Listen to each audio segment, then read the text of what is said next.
Okay, so part 2, right? We're recording? Yeah, action. So I ended the video with, I tried to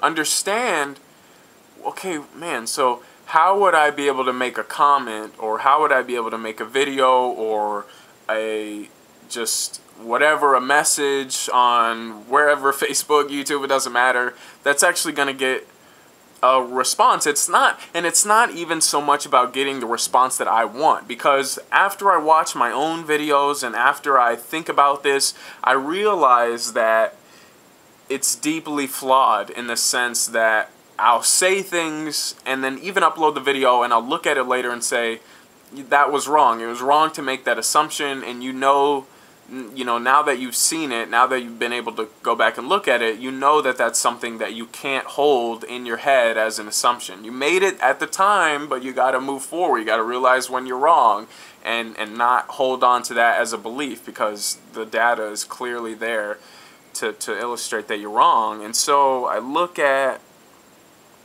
the responses, and one of the things that he's apt at responding to is like ignorance. Like, if he sees a comment that is deeply ignorant in his eyes, he'll address it because, he just hates it. He like loathes ignorance and wants to make sure that your thinking gets put right back on track. And once again, there's nothing wrong with that. I think that is part of the admirable quality there, and again, just something that I find fascinating. But I feel like it still hasn't drawn it out. I still haven't gotten a comment from him that says, okay, well, you're completely missing the point here. This is completely stupid, irrelevant, such and such. And it's just, but the comments that I have gotten feedback on are the ones that are emotionally relevant.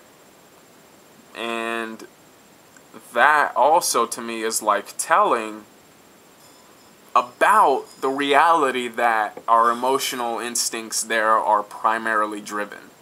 So it's not even about choosing the intellectual arguments or whatever.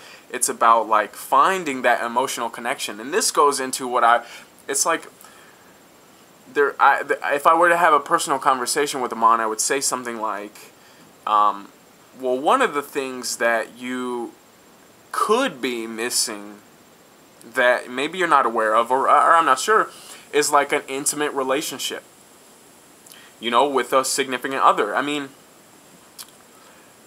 for some reason, physics comes to mind, and we're finding out that when we look at stars are binary systems.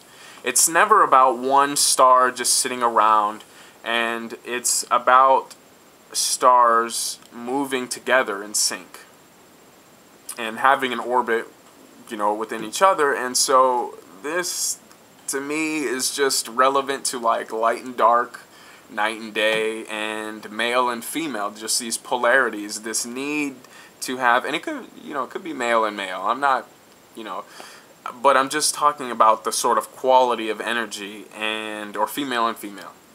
And so this sort of magnetic attraction is clearly something that he's announced, not having.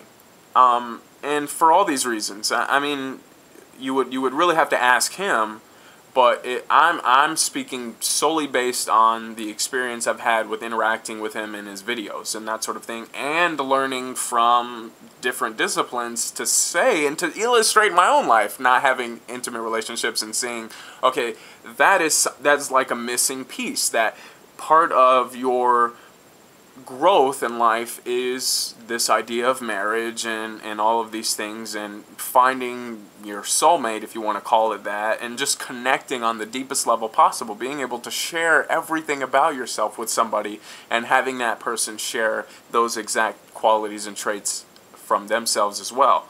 And when we don't find this, it is just like a child who only has one of his parents, or just this thing where if you're missing an essential amino acid or essential vitamin, it's a deficiency, it's a problem, or it creates a particular pattern in your life.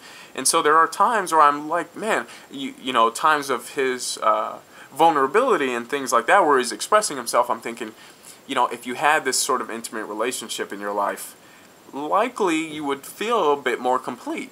I mean, to me, it's just a fact of life, just a reality. And so, how am I doing on time now? All right, only 5 minutes into it. That's cool. And this isn't like a video to like out him, or it's not any attempt for humiliation or any attempt for embarrassment or anything like that. It's just one of those things that is contrived in my mind and in observation, and it's just one of those things that, once again, if I were to have a personal interaction with him, it would be something that I would bring out. And I started subtly doing it, even by accident, in one of the last videos that I made, where I said, you know, it's more than intellectual. There's a palpability of energy here, and there's a quality of energy, and we've defined this energy throughout history through various principles. We've called it reciprocity, we've called it polarity, we've called it positive and negative, and this is based on our observation of the laws of nature which it exudes. And clearly our philosophical principles have to emanate and come from this cosmic awareness. And that is my whole idea of metaphysics, is applying the cosmic principle, saying, okay, you can't just speak about it in terms of semantics and logistics. You have to speak about it and relate to it in terms of nature, in terms of actually being acclimated towards the cosmos. And this is behind why we've chosen myths and religions and ideas of deities and all of these things to pertain ourselves and attribute ourselves to the whole. This holistic aspect of reality and of life. And this is, to me, a frustrating thing about, you know, society in general, is just not getting this as a principle, and just saying, okay, as a principle, let's live it as a principle, instead of being so convinced of the semantic and logistic belief systems and ideals that it's like aaaand says about the ideal of the circle. But the closer you look, if you draw the perfect circle, this circle is 360 degrees, three-dimensional object, the closer you get to that circle, you will start to see the imperfections. I'm looking at a spherical microphone right now, but as I get closer to it, I can see the grooves, and this is everything. If you draw a perfect straight line with a pencil or a pen, it starts to look really nice from the outside, but the closer you get, you start to see that it's jagged, and you start to see where there's actually ink webs that bled into the paper, and so on and so forth. And I mean, this is just like a fact. It's not me coming up with opinions about this. And so I've always just tried to bridge these gaps, and then maybe that's it. Oh, for some reason I wanted to talk about Maya, which means illusion, because this is also one of the things that we just don't hold at the forefront of our minds. And sometimes we do, but sometimes it just seems a bit too skewed. This idea of sin, this idea of missing the mark. And now, I mean, it gets more and more clear, this idea of Maya, of illusion. You know, that it's not what it is. It's never what it seems to be. I mean, we can, there's so much data to assess this, that we are just overconfident in our beliefs, that we think we're so sure of ourselves that we fail to see that we're skewed. And there is this idea in the Bible of sin, but this association there has been skewed to me by the lords of the time. That word Lord, the Lord told this person, the Lord said this, to me is a mistransliteration in so many levels, because of, at the times, the authority. I mean, if you think of how Christianity was spreading through violence, for a lot of it, it was the idea of trying to use authority to control society based on what this group of people, group of elites, priests, and whatever felt like that was the thing.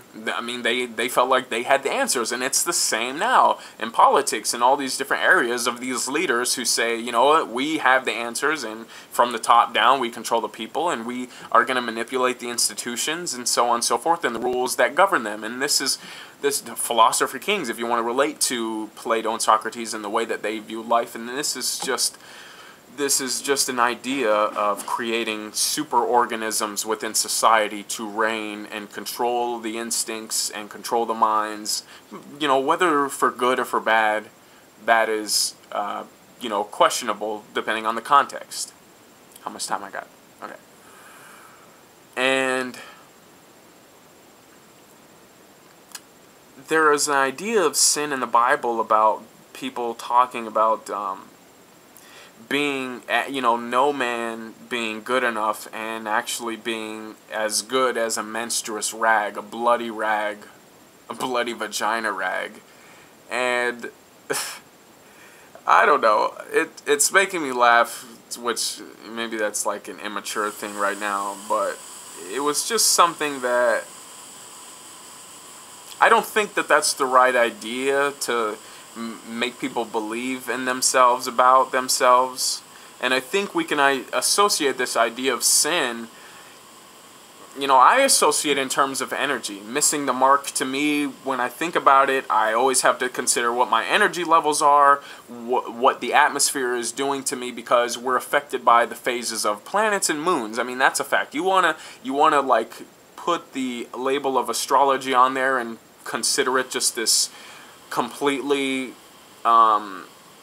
irrelevant thing, sure, you know, feel free to do that. But I'm always going to attribute myself as being what the cosmos energy dictates, and we've already associated the cycles of life with also the cycles of, you know, evolution, which has to do with our adaptability to the environment very directly.